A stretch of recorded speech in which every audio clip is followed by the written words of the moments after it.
Bom, boa tarde a todos. Sejam muito bem-vindos à 7ª aula do curso de Historiologia. Dessa vez, estaremos dando por iniciado os conteúdos propriamente mais ligados ao campo da filosofia. Nós tivemos a oportunidade, ao longo de todo este curso, repassar vários elementos, desde as concepções históricas da própria história, as concepções sociológicas, políticas e inclusive econômicas. Mas nós não tivemos uma aula em especial para repassar propriamente uma visão filosófica da história.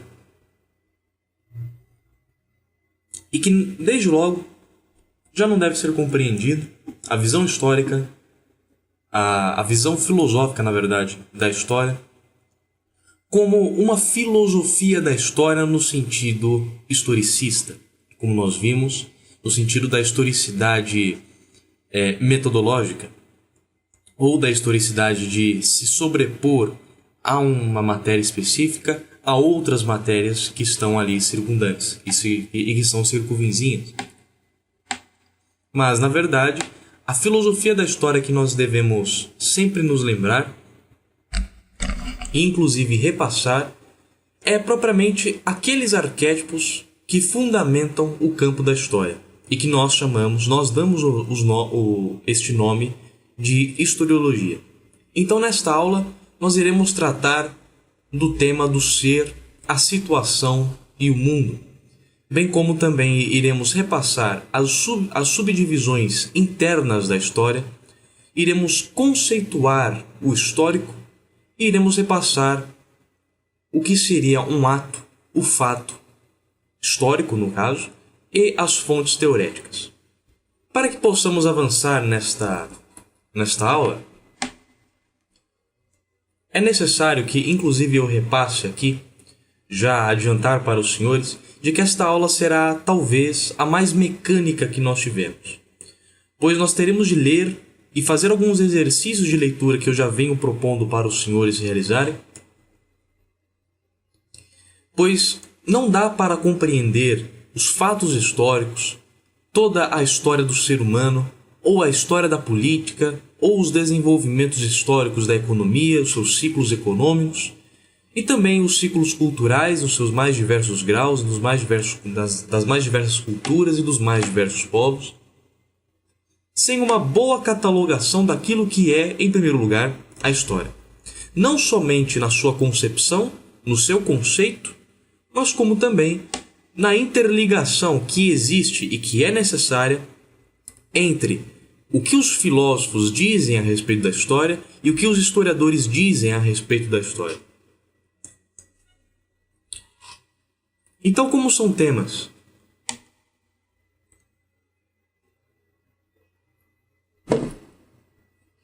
muito profundos e às vezes tão densos e complicados, nós já temos de salientar de que esta aula será praticamente uma aula de leituras, mas não deve ser colocada à margem, pois estas leituras é o que irá fundamentar os senhores para a próxima aula, que será a última, em que nós iremos aplicar alguns exercícios de identificação e aplicação historiológica dentro de alguns fatos da história do Brasil, ou até mesmo em alguns elementos que nós podemos elucidar a respeito do campo da história. Então, dando por iniciado aqui com o Mário Ferreira dos Santos, nosso filósofo brasileiro, nós iremos repassar o conceito da história que está já inserido nas primeiras páginas do seu livro Filosofia e História da Cultura, que é o primeiro volume. Vamos lá. O conceito da história. Podemos considerar os fatos históricos desde que tenhamos uma perspectiva tal que nos permita ver o cosmos como um acontecer, como um produzir-se. Somente nessa frase, nós já fazemos justiça àquilo que nós havíamos falado anteriormente, nas aulas anteriores, a respeito da percepção histórica e o quão ela é importante para um historiador e para um filósofo. E seguindo essas pegadas, Construímos um esquema geral das ciências históricas. No entanto, é preciso que saibamos distinguir bem o que é um fato histórico, enquanto histórico, que nessa perspectiva o é todo acontecer, de um fato histórico no sentido que dão os historiadores. Quando um fato ultrapassa o campo do indivíduo e do grupo e tem sua influência, significação ou condicionamento, quer sobre ou para outros grupos sociais maiores, penetrando na direção do seu destino, chamamo-lo de histórico. E nesse sentido, tais fatos formam o historial ou mostram seu aspecto historial. Neste caso, nós já temos o seguinte: de que nós podemos enunciar que é historial todos os elementos que agregam todo um produzir-se, toda uma influência que não está necessariamente em um critério particular, por exemplo, no campo do indivíduo. E este elemento já nos concede uma boa diferenciação daquilo que seria um ato histórico e aquilo que seria um fato histórico. Prossigamos. Podemos chamar de aspecto historial o conjunto de fatos acontecidos, que têm ou tiveram certa significação ou influência sobre uma coletividade humana. Para os gregos, a história era concebida como o relato dos fatos importantes, que eles, devido à falta de um sentir em profundidade do tempo, confundiam com os mitos criados sobre a sua origem e sobre as épocas pretéritas dos antepassados. Consideravam os gregos o saber de duas espécies, um saber teórico e um saber prático. O saber prático é o saber que é dado pela experiência. O saber teórico vem de teoria, que, já vimos, para os gregos é a contemplação. É um saber especulativo, discursivo, de discorrer, de correr daqui para ali, é o saber que o espírito constrói, comparando uns fatos com outros e descobrindo seu nexo causal, suas origens, e incorporando-os posteriormente numa teoria, numa visão particular dos mesmos que os inclua conexionadamente. Este critério que o Mário Ferreira dos Santos está enunciando nada mais é do que o campo da analogia histórica. E o campo da analogia histórica, ela surge propriamente não já nesta concepção histórica, é claro, não surge desde Platão, mas o campo da analogia, o estudo da analogia já está presente desde os tempos de Platão.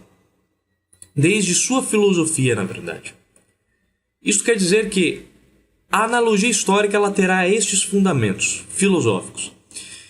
E nós já vamos adiantar aos senhores de que o campo da analogia, uma história por analogias, ela não pode ser realizada por meras abstrações, por meras retirações de elementos ou virtualizações de uma série de elementos que estão dentro de um fato histórico e colocá-los como os completos, colocá-los como os fatos propriamente que dão o condicionamento para uma realidade histórica e para o seu desenvolvimento. E nós veremos que isto só será resolvido com a morfologia da história que vamos ler mais adiante.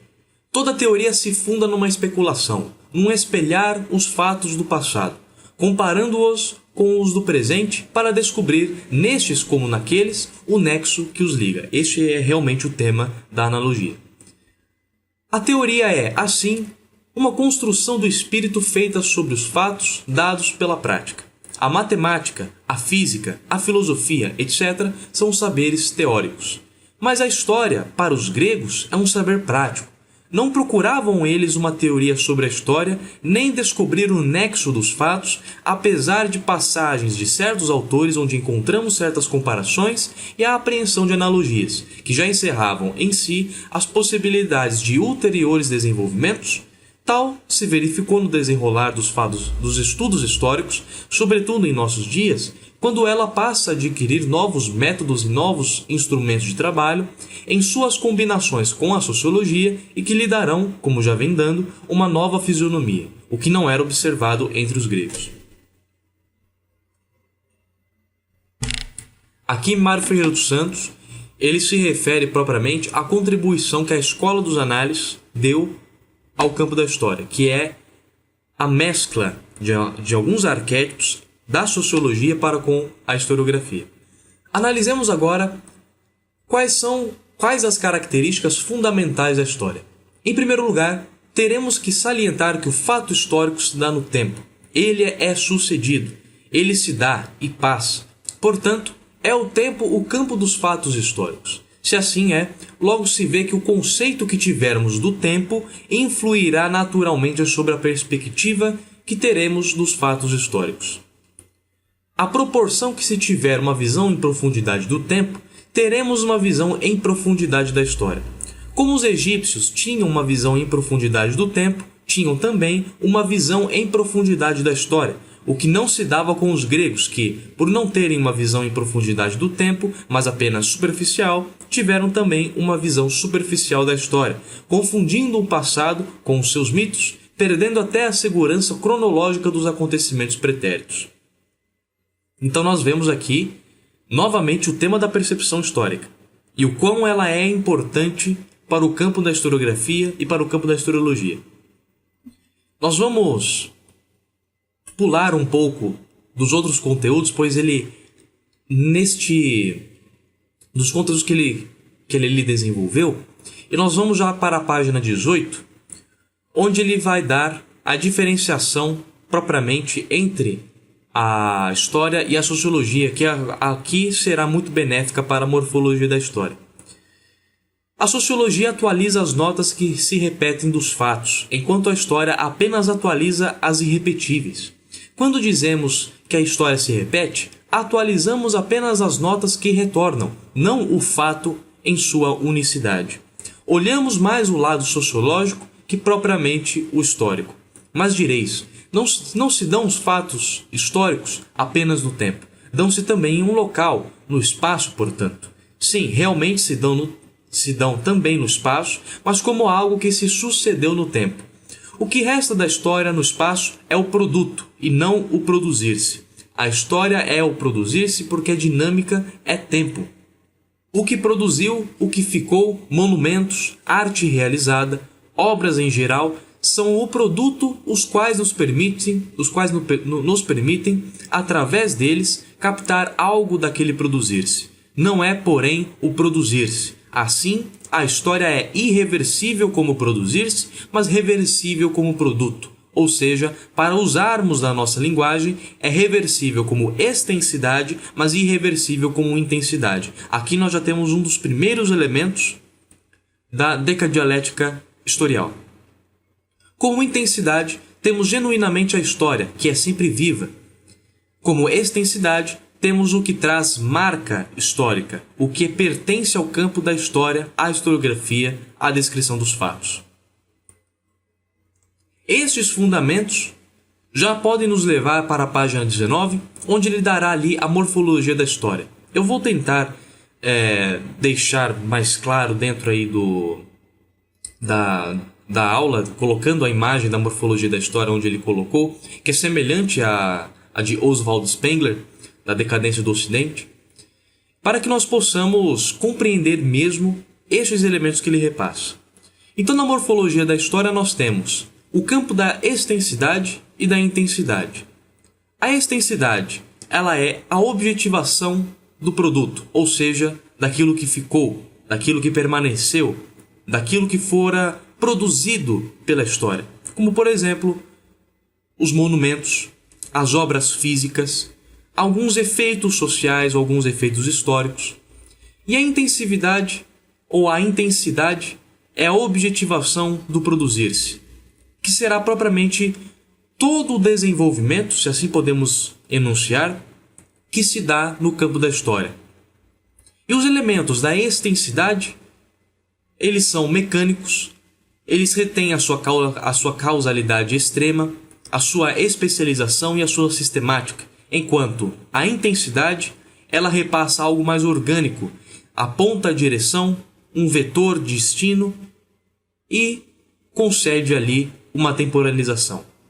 E ele faz analogia destes dois elementos, da extensidade como sistemática, ou seja, como se fosse uma experiência científica que se faz a posteriori aos elementos, e a intensidade como fisionômica, da experiência com vida, analogicamente para com aquilo que nós estamos vivendo no agora, neste momento. Poderíamos citar algum exemplo sobre estes aspectos, que é o seguinte.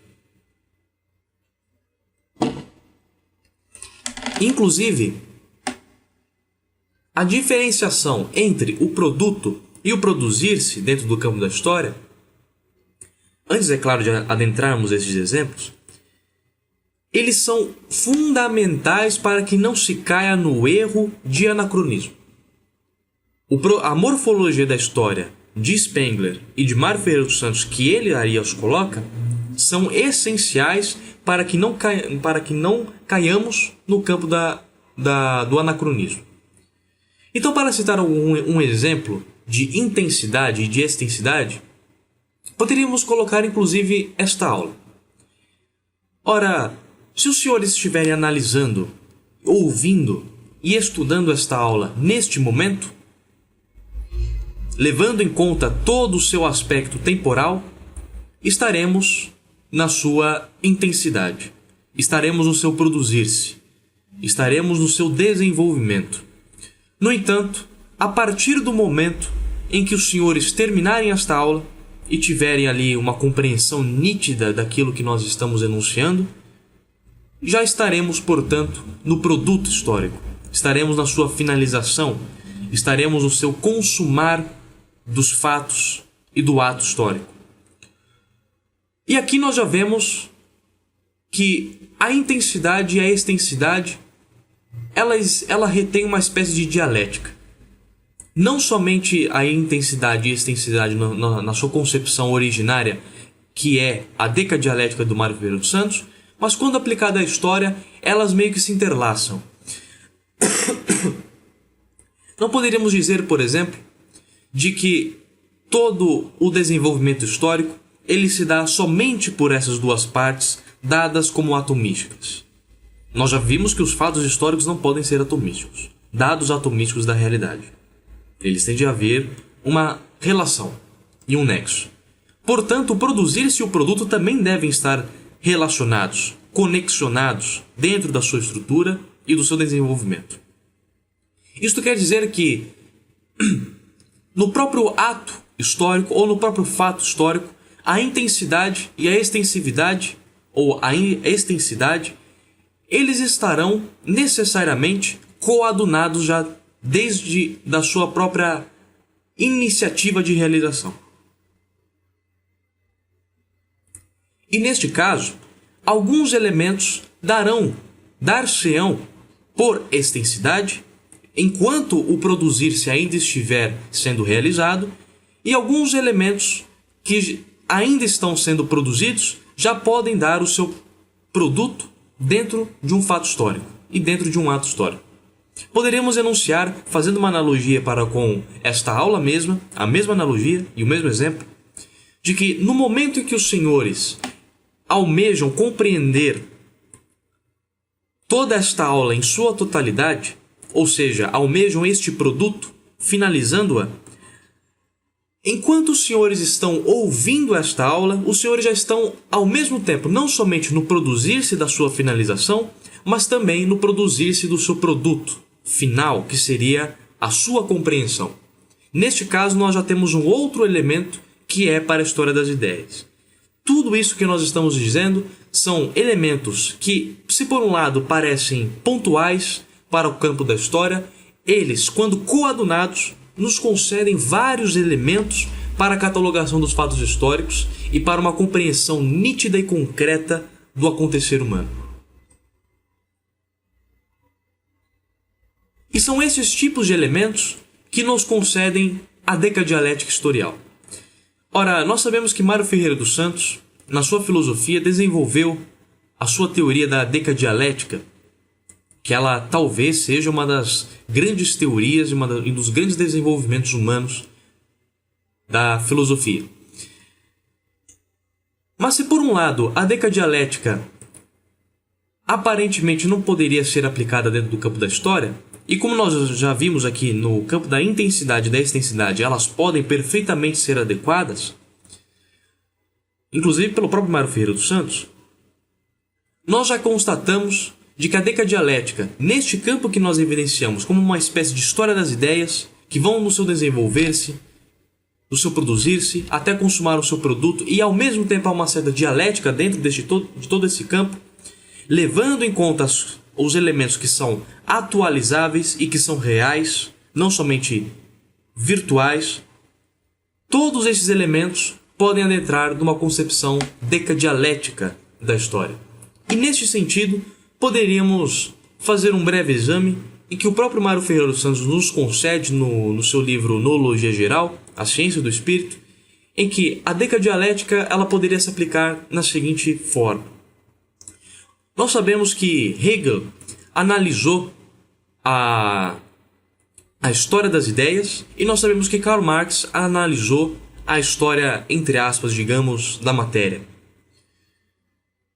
Enquanto Hegel explicava todos os fatos brutos, a própria matéria do que diria Karl Marx, pelas ideias, Karl Marx fez justamente o contrário, explicou as ideias pelos fatos brutos e pela matéria. Então nós já vemos que essas duas concepções de ver e de assistir à história são aparentemente antagônicas. No entanto, o que dirá a decadialética a respeito destes aspectos é que eles são coadunáveis.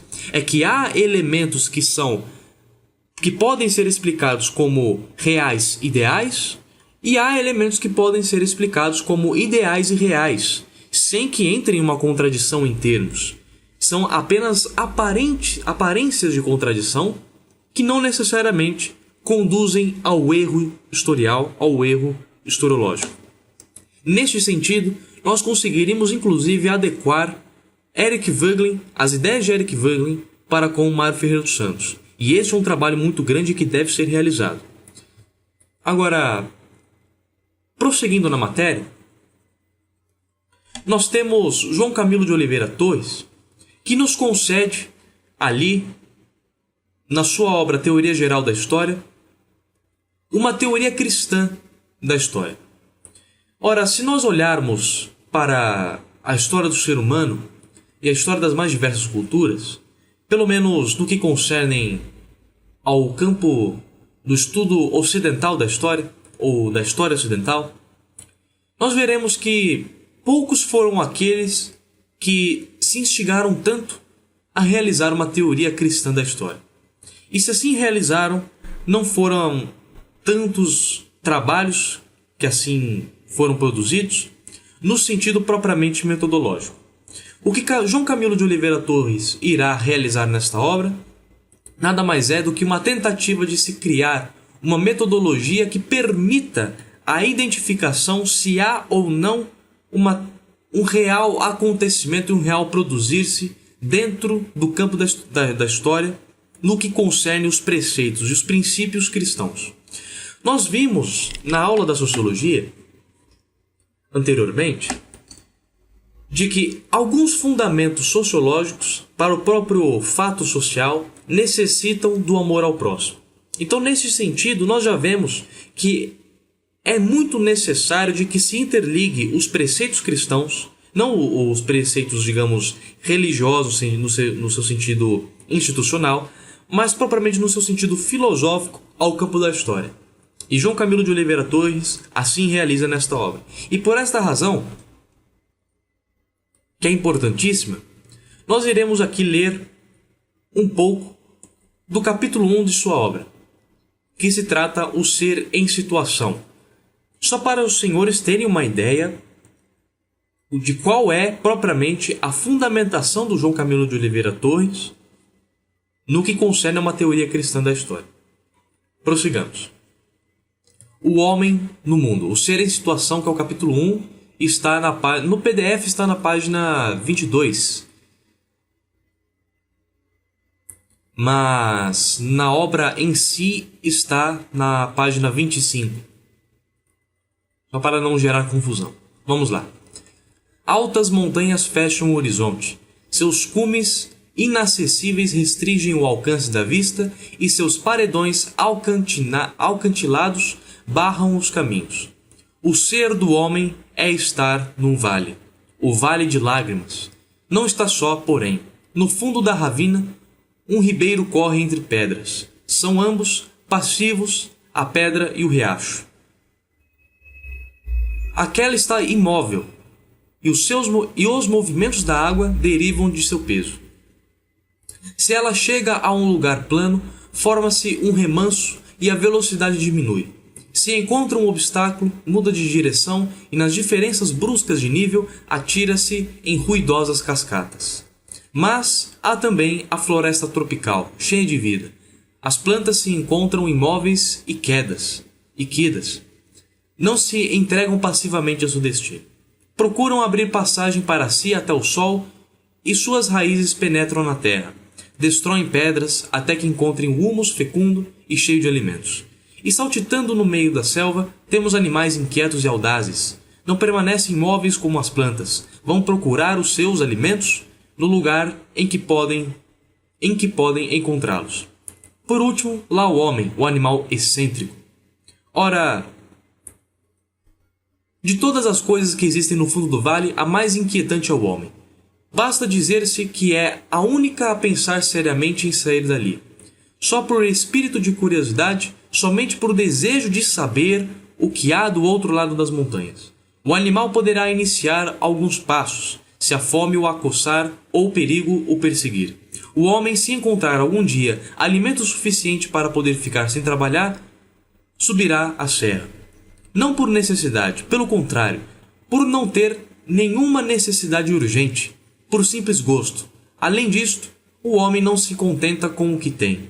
Os animais vivem segundo um ritmo definido, possuem um estilo próprio, sempre o mesmo. Se alterada a situação em que se encontram, mudam o seu comportamento, o conjunto de suas atitudes. Conservar-se-á o mesmo sem permanecer a situação. O homem vive querendo mudar a sua situação, a própria forma de seu viver. Sua entelequia, natural e específica. Ora, nós já vemos aqui, somente nessas pequenas palavras, de que o ser, o homem, em situação, ele está de frente para com aquilo que ele realmente realiza, para com aquilo que ele faz, para com aquilo que ele almeja realizar. E neste sentido, nós temos já, e isto ele dirá mais para frente, de que deve ser realmente desta forma a ação humana, por causa do princípio cristão do livre-arbítrio.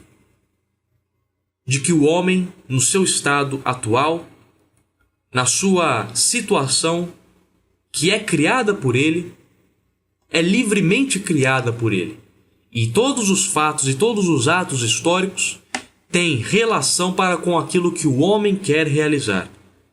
É claro, pode haver diferenças de graus, como realmente há, mas nesse sentido nós já temos alguns elementos particulares, alguns elementos de particularidade do próprio homem, que devem ser levados em conta, em primeiro lugar, numa análise sociológica e numa análise histórica. E somente com esta página nós já vemos o quanta riqueza de matéria poderia ser analisada. Ela pode parecer uma página simples, com conteúdo simples, que não nos concedem senão grandes elementos. E alguns desses elementos nos servem inclusive para analisar alguns dos elementos que iremos repassar na próxima aula, quando nós estudemos os exercícios. Inclusive, é claro, a situação atual da nossa historiografia.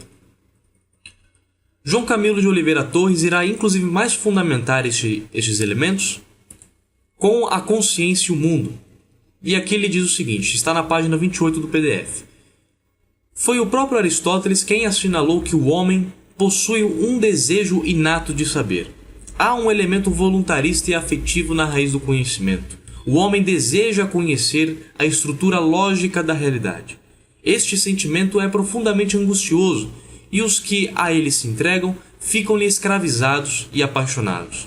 Há no homem uma paixão do saber pelo saber, que independe das preocupações de utilidade e aproveitamento para a vida. Não negamos as ligações da técnica com a atividade gnoseológica. São até maiores do que geralmente se supõe.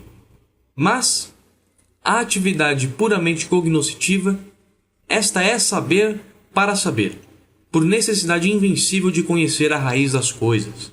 E não convém esquecer o fundo afetivo que jaz sobre o nome de nossa ciência, a filosofia, amor da sabedoria. As antinomias e as limitações da ciência exasperam. É conhecido o modo verdadeiramente angustioso pelo qual os positivistas brasileiros se atiraram à religião da humanidade. Precisamos de uma síntese, mesmo subjetiva, que unifique e dê ordem ao mundo caótico de nossas ideias. O homem não compreende o caos, quer um mundo natural ou artificialmente organizado. Neste sentido, nós já vemos a primeira relação que ele tem, que João Camilo de Oliveira Torres tem, para com as ideias de Eric Wagner que nós já repassamos. Que se trata propriamente da ideia do gnosticismo.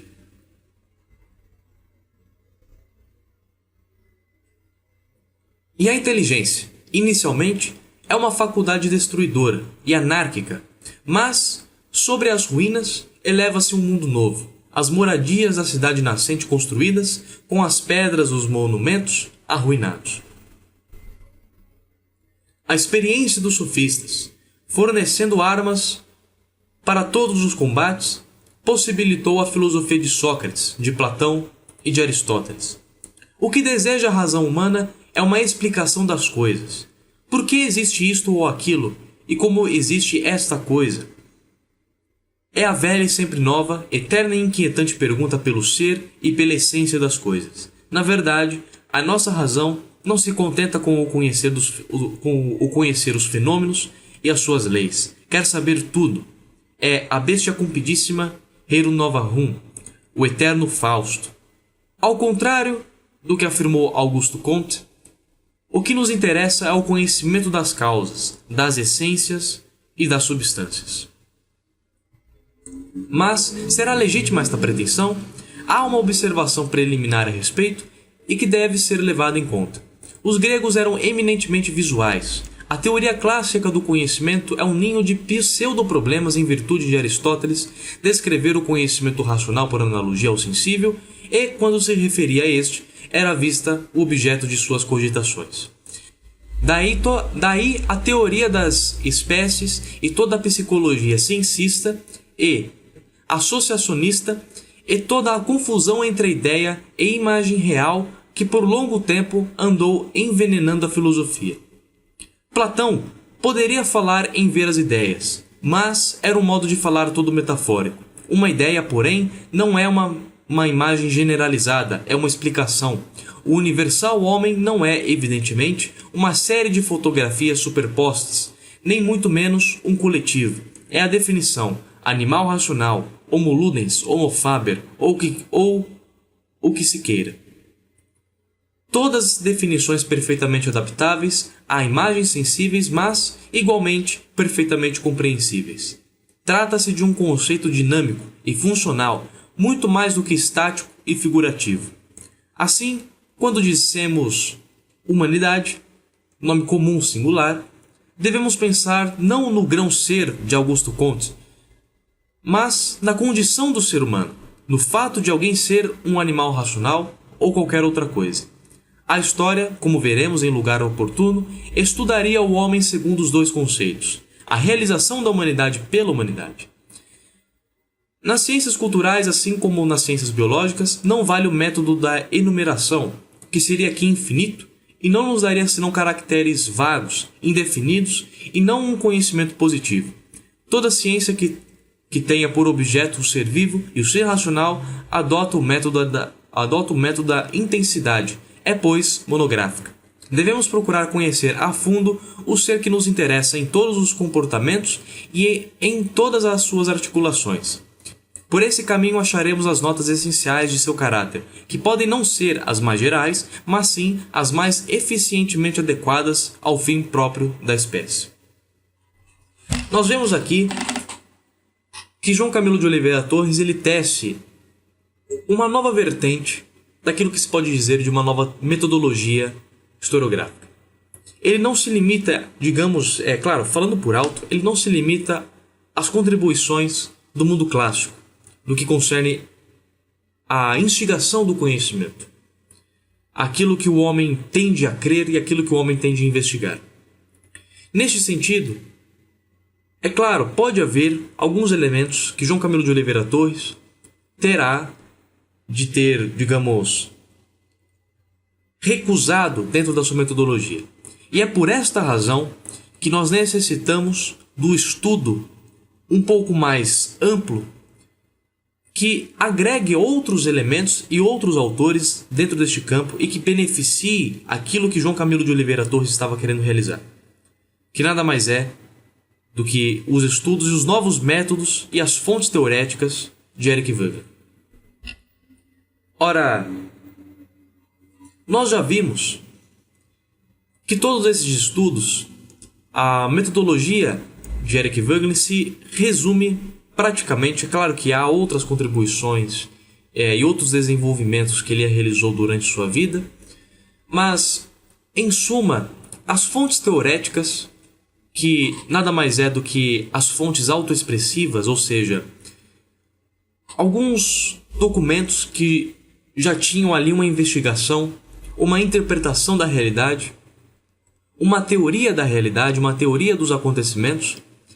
As fontes teoréticas, este método das fontes teoréticas é o que possibilitará a junção propriamente entre a teoria cristã da história de João Camilo de Oliveira Torres, a decadialética historial, a morfologia da história, levando em conta todos esses elementos que nós acabamos de realçar, e com as fontes teoréticas nos dará benéficos elementos para constituir uma nova historiografia. Mas não uma historiografia que vise extirpar todas essas outras. Ora, nós vimos os pontos benéficos do hegelianismo, nós vimos os pontos em que se acerta o marxismo, o positivismo, e também vimos os pontos benéficos da escola dos análises. Por esta razão, é claro, nós não podemos excluir todas essas metodologias. Mas muitos erros foram causados porque se excluiu a filosofia ou, às vezes, se sobrepôs uma espécie de ciência a outras ciências que eram também importantes. E nós não podemos mais cair nesse tipo de erro. Estes erros, que poderíamos dizer anacrônicos, inclusive que ainda são resquícios positivistas, estes erros não podem mais ocorrer, sobretudo no campo da história. A história ela já se abriu, mas ela se abriu sem arquétipos, sem fundamentos. E nós estamos dando os fundamentos. E iremos aplicar todos esses elementos que nós estudamos na próxima aula. Então, antes de terminar a 7ª aula do curso de Historiologia, eu gostaria de fazer mais uma recomendação. Toda esta leitura que nós realizamos hoje, ela deve ser meditada. Ela deve ser lida todos os dias, como nós já vimos e como nós já recomendamos. Mas, em especial, eu recomendaria aos senhores que focassem nestes 3 autores que estamos repassando. Mário Ferreira dos Santos, nos conceitos que nós repassamos e nos livros que nós repassamos. João Camilo de Oliveira Torres, sobretudo nesta obra que é importantíssima e ela é propriamente, ela é propriamente uma obra gigante de teoria da história. E Eric Wegelin nos seus métodos e, é claro, sem excluir as suas contribuições historiais. Todos esses desenvolvimentos devem estar, de certa forma, bem claros para a próxima aula. Pois é na próxima aula onde nós iremos aplicar esses elementos e levar em conta esses elementos no campo da história. Então, por esta aula é isto. Espero que os senhores tenham aproveitado dos conhecimentos que dispomos. Agradecemos o comparecimento de todos para com essas aulas. Eu desejo aos senhores bons estudos a respeito disto e nos encontramos na próxima aula. Até a próxima.